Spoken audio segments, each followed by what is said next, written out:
persuaded my dad to buy me my first pair of decks.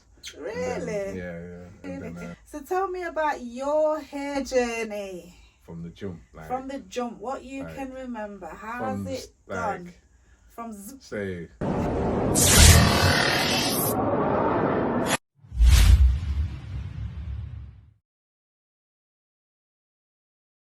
There we go. Okay, Shai's here from the House of Shea with at Unit 3 Music 67. Have I got it right? Yeah. Yes. So today we've got another hair journey. So we're going to find out what Unit 3, his name's actually Daniel, but you need to subscribe to his channel. We're going to find out what his hair journey has been from young growing up. So tell me, you can introduce yourself a bit more if you want, you know, a bit about what you do and all of that. Alright, I'm Daniel from Unit 3 Music. I do a lot of youth work. Yes, I think that's really good actually. So I am like a youth mentor, community leader, and also we have a company called Unit 3 Music where we teach not just young people but people that have interest in music. We do DJing, music production, vocal recording. We do workshops with community organisations, going to schools, colleges. That's really good. Really good. What made you think of that then? What's that? Helping the community and working with youth. Is that something you've always been interested in? Something embedded me through probably parents. So mum, she's a big on helping people. She's a foster carer. Been doing it for 35, going up to 36 years. Wow. So, growing up around that, she's done a lot in the community, doing lunch clubs for elderly, doing stuff in the community with the church, and so that's what kind of catapulted you into does loads, man. She helps people all the time. So she does what she can. So that's probably embedded in me. And Dad did a lot of youth work as well. So it's just seeing them good role models around me, and it's just something that I've loved to do, and it's very rewarding, and I enjoy working with people and helping where I can. So for you, working with music and kids in the community, that was your way to like get hold of the children who were probably going down the wrong road, or children in general. Yeah. So I had a big passion for music from an early age anyway. So I think it was the age 13, 14, going to our youth club, local youth club. We had the experience of learning how to DJ, learning how to use the equipment and stuff like that. And I think it was about 14, persuaded my dad to buy me my first pair of decks. Really? And then there was vinyl decks them times. Yes. We had them times. Yeah, we had a little group called YRC, so Young Records Crew. So our thing was, so I started on garage. So there was garage and grime. So we had a couple of MCs, a couple of DJs, and we used to record sets around each other's house or at the youth club. And then when we got to about, I think it was 16, we started putting on under 18 events ourselves. So we knew a club owner. Wait, how old were you this point? I think I was 16. So you were young and 16, putting on 17, these events? But there was younger people. So I remember Double was about 15, and he got the link from the club. And from there, obviously we're helping the club to put on events. So so we're making money, or making a name for ourselves, and the club owners making something out of it as well. So we're doing that from an early age. very early age. That is brilliant. And then kind of, well, some of us lost our way in music, grow up. Grow up and everything's, college, girls, and going out, and then, I think, And it went from there. Yeah, from there. Hasn't stopped. Yeah, from when I was, 26, 27? Well, I might have been later, 28. Revisited the music, getting back into it, DJing and stuff like that. And me and a friend of mine, approached me about putting a company together called Unit3 Music. So we came together, invested into it, and and with what I do, working with young people and stuff like that, went hand in hand with the job role. So having links with the council, different organisations. And that's for like Derby sides, Long Eaton sides, isn't it? So it's both. So both. Long Eaton is the base of where the studio was, but it's right bang in the middle between Derby and Nottingham. Got you. So it's easy accessible. I've got links from both sides. Both sides. That's brilliant. So obviously, I've grown up more in Nottingham sides. I class myself as a Nottingham. Yeah. Nottingham born and bred. Yeah, I was born in Nottingham as well, and then got the links with business, Jamaican ways. Jamaican ways. Sorry. Yeah. Jamaican ways is like one of my favourite Caribbean food shops. It is the best. I am telling you, there's like a collection of foods in there that you can't really get anywhere else. It's not just Jamaican. It's very creative, isn't it? You've got a little bit of other Caribbean food in there as well, isn't it? Yeah, he's even done that. African food in there. He's even done that. Has he? Where people are questioning, are you actually Jamaican? It's creative. That's what it is. You know what people are like. And we're descendants of Africans. Come on now. We can do that food. We can do that food. Our food is like a diluted probably version of African food anyway. Isn't it? Because it survived the slave trade. A lot of things did, like our hairstyles, braids, cornrows, lots survived the slave trade. Food survived the slave trade. This is why he can do it. But if you ever get a chance to go into Nottingham City, want to go to Hartley Road, Jamaica Ways, what's the door number? 187, 182, 112. See, I still remember that. See it there? Wow. 107 to 112. I'm sure it's 112. So that's how you know it's not no joke. 107. It's not a single lock-up shop. It's like a trip. Shops. I mean, I used to have 2 shops in my one when I was on Ilkeston. That was classed as a double lock-up shop. This brother's sounds like 4 shops in one, and has created a restaurant. It's amazing, and it's Daniel's uncle. So just saying that, just go and find it. I'll try and put a link in the description when I listen back and I do the editing, so they can find Jamaica Ways. So continue, if you carry on about your career, and then we can go into your hair. Where was I? Jamaica Ways. Sorry, because you mentioned Jamaica Ways. So, I love it, because we used to always get our lunch that's from where there. A lot of people know me from. So I know you from there. So I was working in there. Yeah. So my uncle had the shop from, I think, 94. It must be. It's 94. Must be when it was the liquor shop on the corner, on the side, in the middle. Liquor shop. Yes. And then from the age 11, I can't even do the maths. I can't remember what year it was, but at age 11, I was working in there like part time, so I used to catch the bus. You was in there from 11? 11. Oh just my helping out and whatnot at the weekends and Look at that. And then all the way to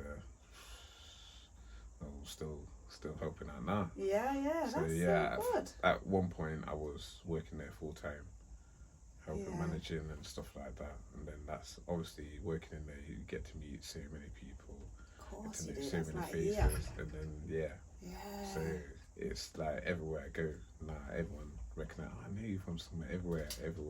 Jamaican ways. Where do I know you from? I'm just like grinning, like, yeah.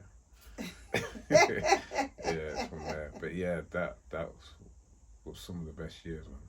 Yeah. I got to meet loads of people, which has helped me now. Of course. Within, like, what With I do business now. and stuff. Yeah. Networking. So yeah, Really good. people get to know your Definitely. character and whatnot, and then when now I've got my own company and doing all things and whatnot. Brilliant. Yeah, it's helped big time. So let's get into your hair story. I think what you've done so far with your life is brilliant. Working in the community, working with the youths. You know how to cook. Yeah, of course. Yeah, you see, you can cook. You can cook. Remember that? It's all about the food. So tell me about your hair journey. From the jump, like. From the jump, what you can remember. How's it gone? From say, oh, geez, you know what? Yeah. I was talking this not long ago, actually, with Mum. Yeah. So my story, so when I was born. Yeah. Yeah, so I was born 85. Didn't look like it. Yeah, I was born 85. You look young, you know. Yeah, I feel it, but yeah. Flipping now. But born 85. So when I was born with an afro. Straight afro straight away. Yeah, afro. How long was your afro? Do you know? It was thick. It was thick. It? So them times there after you're born, they used to take you into a room with loads of different babies. So, yes, my mum told me about them times. So yes. I was that baby. People used to come up to the window and look at because I was I was a baby with an afro. So yeah, people used to come up just to come and look at me. You must have had a lot of hair. Yeah. Yeah. There's a lot. Wow. So I had long hair from the jump. Yeah. I don't know if I lost it. I don't know. You know, sometimes it can rub out at the back with babies. Yeah. And that, and then from my mum didn't cut my hair. From what I can remember, till I was about 3, 4. Wow. So it was plaits. The 2 came right. Yeah. Yeah, that's the pictures I can remember. Did you have any doo-doo plaits? No, I can't. I've not seen no pictures of them, but it used to be the 2 cameras going to the back. Yeah. It looked kind of good still, actually. I can imagine. And then, from there, it was just the fade. Oh, you had fades. Can you remember your first haircut? Can you remember that? I can't remember, but I got my dad did. Cause he can do everything. So your dad did it? Yeah. But probably, I got a feeling. I can't see my dad taking me to no barber, but he's got clippers. He cut his own. He used to cut his own hair. Yeah. And he taught my brother how to cut his own hair. My brother does that now. To this day, he cuts his own hair. Cuts my dad's hair. I didn't get taught. I didn't think I was really interested. I think my brother was. Yeah. My older brother was interested in all that. But I got a feeling my dad got it. I'm gonna ask him still. You're gonna have to find out, and you're gonna have to let us know. Yeah. So look out for that. He's gonna let us know if his dad cut it or if he went to a barber's. Yeah. And then, so like when I used to go to my dad's, he used to cut my hair majority of the time actually.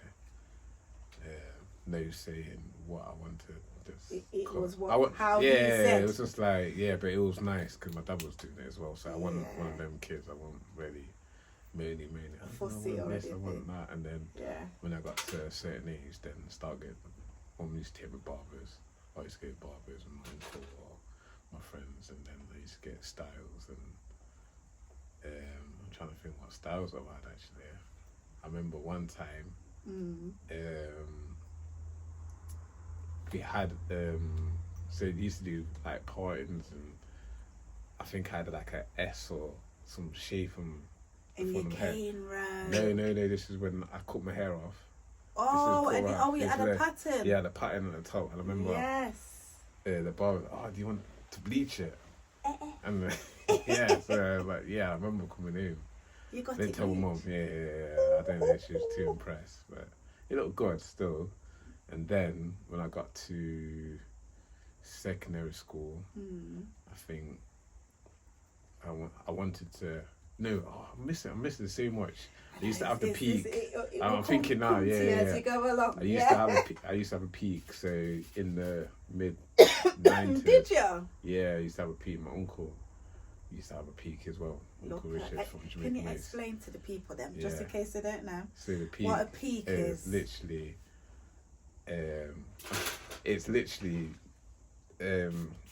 How can I explain it? It went up a bit. Yeah. So it's like my hair was low, so I had hardly any hair, and then it's literally like some hair coming up. Yeah, slightly. Yeah. To the front. So it was slightly longer on the front, and it went down gradually to the shape of the head into a fade. So it could be quite high or it could be low. Yeah. But yeah, so that was the peak. And then my peak got that long. I used to plait the peak. You used to plait the peak? Yeah, so I had plaits just at the front, and it went low. I remember there was low, so I can't remember seeing like peach stuff with them. But yeah, I had them for a while. I remember the teachers were not impressed. Obviously, I grew up in Lonkeaton, a predominantly white area, so they didn't get all these things. I remember they used to call me, is it 5 horns? I think I had 5 plaits, 5 horns, and all these things. They're rude, you know. Yeah. What even has 5 horns? How can they call you that? But yeah, I remember having that, and then got to secondary school. I wanted to grow my hair. A couple of my cousins had longer hair, plaits, cables, so I started growing it. So I think when I was 14, 15. I think 15 to about 17, I had plaits, cane row. I remember my hair is thick, so to make it easier for whoever was doing my hair, I wanted to loosen it. So is it S curl? So yeah, I remember S curl. Listen, I put this stuff in my hair. I forgot that if your scalp's irritating you, never. I totally forgot about that. I was like, no, I need to get this done and whatnot. I put it on my hair. 15 minutes. Hair's burning me. Get it off. Because it's a perm. Yeah. And it was burning my hair. It was burning my scalp. Oh my gosh. Auntie's trying to get it off. Got it off.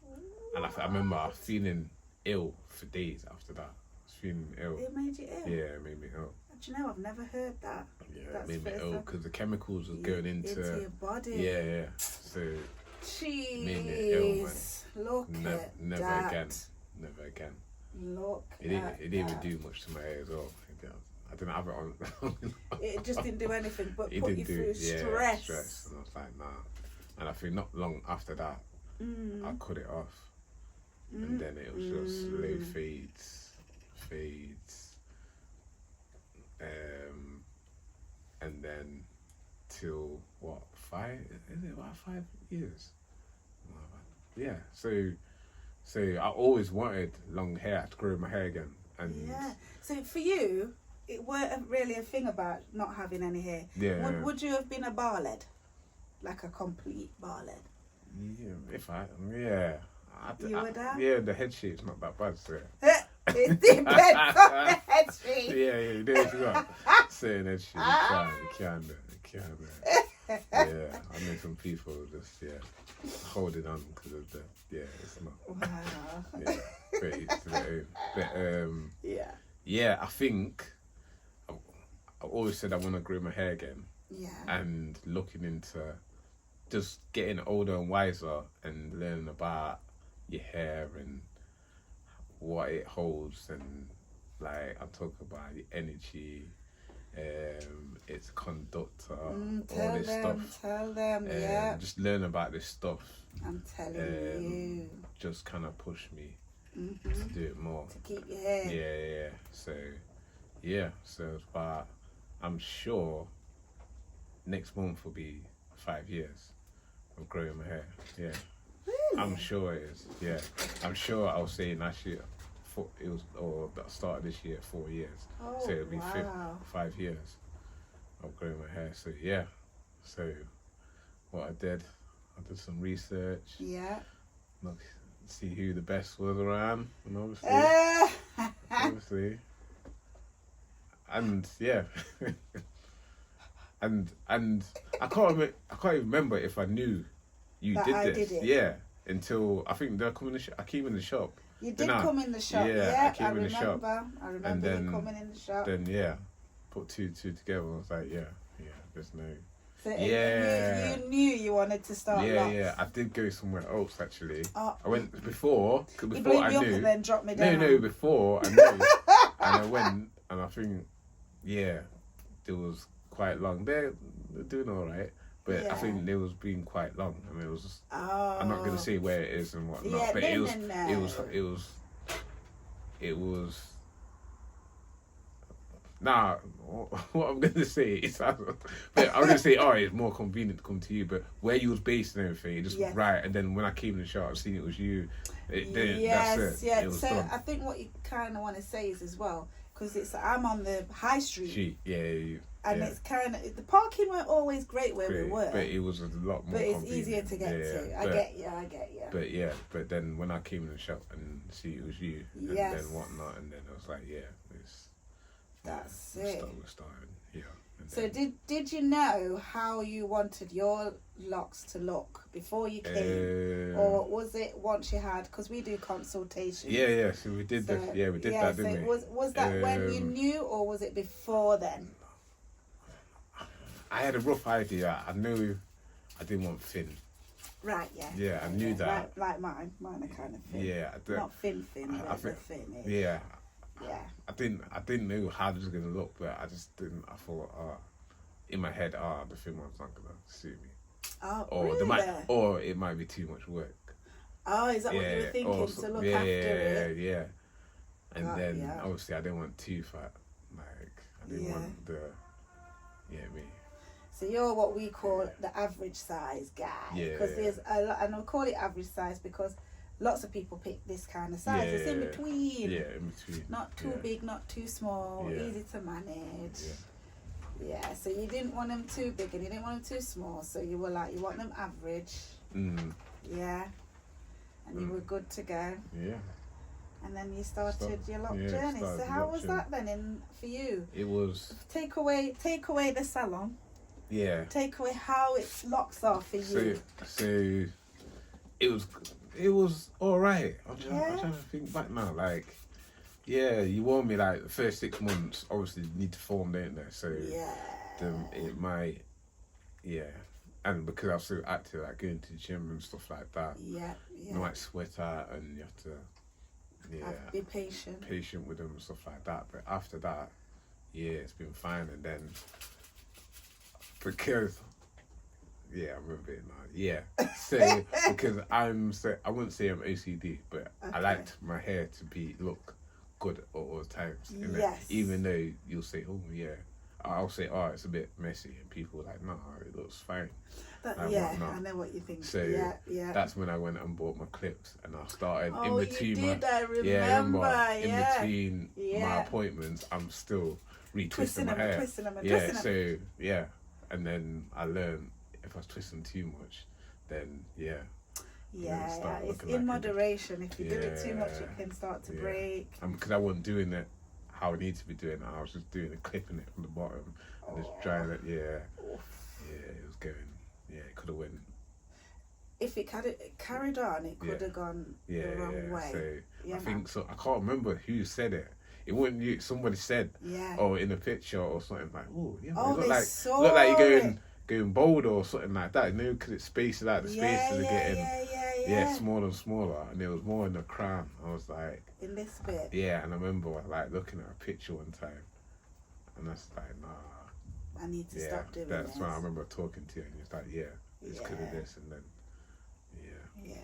and that was mainly because as well we do touch-ups with the membership, innit? Yeah. So when you're on a subscription, you get little benefits. You get treatment, you get your hair twisted, but you also can have a touch-up. And the touch-up can be anywhere. It can be all the way around the edge. Yeah. It can be just the front. Yeah. It could be just the middle, or it could be just yeah. about wherever you just need your touch-up. Yeah. Or if you're going, if it's, I don't know, you're going out somewhere the next day. Yeah. And you need it looking fresh. Yeah. That's when the touch-up comes in handy, especially if I've got a space for it. And you can just book at any time and do them things there. So I remember, because I would do all around the edge, the middle isn't actually done. So I used to do the middle. So Daniel used to do the middle. I used to do the middle. When like, you have to do the sides. Yeah. So because you can create a facade with the front door, and you can just pull it back, and you're not ever gonna know. But I think them times my hair was shorter, so I wasn't pulling it back. It was just out, so I needed to drop. Like now, if I get a touch up, I don't need to do the middle. Like I do, like just leave. Because I have my hair back, it's fine. Yes. So you see. So it's been how long now then? Yeah, 5 years. Yeah, so it's 5 years now. Wow. So. And have you got like a length that you want your locks to get to? No. I'm just gonna keep going, and maybe I'll just keep going till. You just don't know. The end of the day, till the end of time. But everyone keeps asking me like, how long? They have grown a lot though, you know, Yeah. Daniel. They're quite long.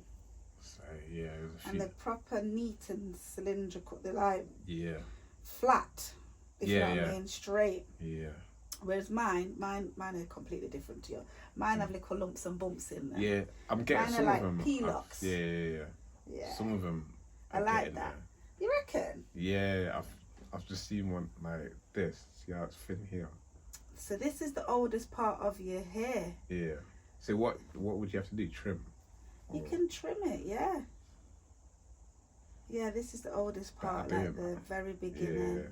But you can crochet it as well to kind of try and save it. Crochet it, tighten it up. Yeah. Do you know what I mean? To save that end bit. I might have to do that because it's the front one. That's the front one. Yes, as well. I can see. Yeah.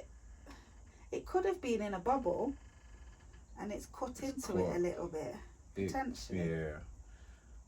Oh, good pick and fluff eye. And that's what, you know what, that picking fluff, I think if you got locks, then you know what we're talking about. When you have the fluff in the ends of your locks, when you're picking it out, you're not just picking out the fluff, you're picking out your locks. Yeah. And then it does end up like this. So that is so addictive. You don't understand. And it's addictive. It is addictive. I could be I do it. at work, just like, a bit of fluff there. Next minute, it's a bit more fluff. And then I'm pick picking and pick. Next minute, I've got to trim it. Yep. I do it too. I do the exact same thing. Yeah. Well, that was really, really interesting. I loved it. I loved your hair story. We're almost finished. We haven't got much left to do. No. So I want to remind you guys that Daniel does have a company and he does have a YouTube channel. So he's just building it up right now. So if you subscribe from now, you won't miss when he starts posting his videos. Am I too high? Let me see. You won't miss when he starts posting his videos, and you just get to see what he does, and you can stay up to date, and you can just support the cause. It's for the community. It's non-for-profit. It's for the youths. It's for the East Midlands, Nottingham, Long Eaton, Derby. So it's good. So definitely subscribe. And it's also on Instagram. So Instagram. So we are Unit3 Music on Instagram. Also, we have a community organisation called Insight Community Project, and that is also on Facebook, Instagram. We have a website for both of them actually. That's the key. You've got to join his website. So www.unit3music.com, and we've got insightcommunityproject.co.uk. Instagram, my personal Instagram is hence the _gram_, and I've also, I feel like I'm like run them on. Let everybody know what a page called What's Your Life Like as well. Oh yeah, you do. I follow you on there. Yes, yes. So we post quotes, if it's positivity, things to think about within life, and some facts, and just it's something that I love seeing on social media. So, I do actually. When you read sometimes, have you ever noticed that you might feel a certain way, then you go on and scroll, and then there's like a positive, and you think a quote that actually makes you think. Yeah, that resonates with me. Makes you think. Makes you think in a different way of whatever situation you're going through, whatever you're feeling and whatnot, and it might put things into perspective or make you sit back and think, okay, it's not that bad, or actually I need to do this, I need to do that and whatnot. So that's what the page is for. So we have that. Yeah. Anything else before we go? So let's just go over the websites one more time. And is there a mailing list they can subscribe to on your website as well? Once you so Unit3 music, so that's Unit3 music all in one. Unit3 music all in one. .com. Once you can subscribe to that one, you get a mailing list, and so it is the Inside Community Project .co.uk. That's also got a mailing list as well. Fantastic. So that will send out all the stuff what we're doing in the community. We have a youth club every Wednesday in Lonky, and we do a boxing club every Tuesday and Thursday, also at the youth club, and that's for all ages as well. That's needed. And we have more coming as well. We're trying to take over the youth club, the building. So, really? Or get our own building, which we can do more with just in the community. That's really so good. The aim is, we focus on young people at the moment, but we want to do more. We want to be bigger than just young people, elderly, homeless, anybody who needs help. You're gonna help them. We'll do what we can, and You know what? That's been a really good chat with you today. It's even given me a much better insight into what you do. Even though you do tell me about it each time you come. There's more as well, but but we'll stay there. We can do a part 2, you know. We can continue on. Yeah. What would you say to someone who's thinking about going natural or starting locks? Locks, I'll say do it. Yeah. Do it. It's I love my hair. Trust me. I've had dreams of of me cutting off my. I don't know what situation it was, but I've cut off my hair. I'm waking up vexed. I'm vexed. I think I've had a similar dream. Yeah, I've had about 3 or 4. Yeah, and one of my friends, we grew our hair at the same time. Yeah. And he cut his off. Oh gosh. And he's not happy. I dreamt that I had a relaxer. Oh, okay. And my hair was bang straight. Yeah. Flat. Yeah. Didn't move. Didn't do anything. It was horrible. I woke up in horror. Yeah. Because I'm not about that life. Yeah. I'm just not. I have to be either with natural curly hair, natural hair, natural afro, braids, twists, whatever. That's me, or locks. I love my locks too, so I fully get you. When you say you love your locks, and that is part of loving yourself. So it's good. It's very positive. Yeah. And very positive. And you invest time in taking care of it. Yeah, making sure it didn't get dirty, wrap it up. That is night, it. And going certain places, and it's a myth, isn't it, that you don't wash your hair? Tell them. Because people think locks aren't ever washed. People see, they might see a certain person and think, oh yeah, that's how everybody is, or whatnot. When you see the proper Rastafarians and some of them, a lot of them do wash their hair. They do. there's some of them, there's a minority that don't, and people think that's how it is. Yeah. And it's just like, yeah. It's just not like that. Yeah, it's not. No. Especially if you know me, you can't not see me. You cannot. Around. No, you have to wash it. Yeah. It's too much of it to not wash. Yeah. You know, you can't be walking around with basically a stinky carpet near enough. Yeah, and that's what it'll be. Because it's thick. You'll know. Yeah. You'll know. You'll smell it. Yeah, definitely. Yeah. Ah, fantastic. So you know what, guys, don't forget to subscribe to Unit3 Music 67 on YouTube, and also I'm splashing water in my mouth here, and also subscribe to us. We're on the road to 1k.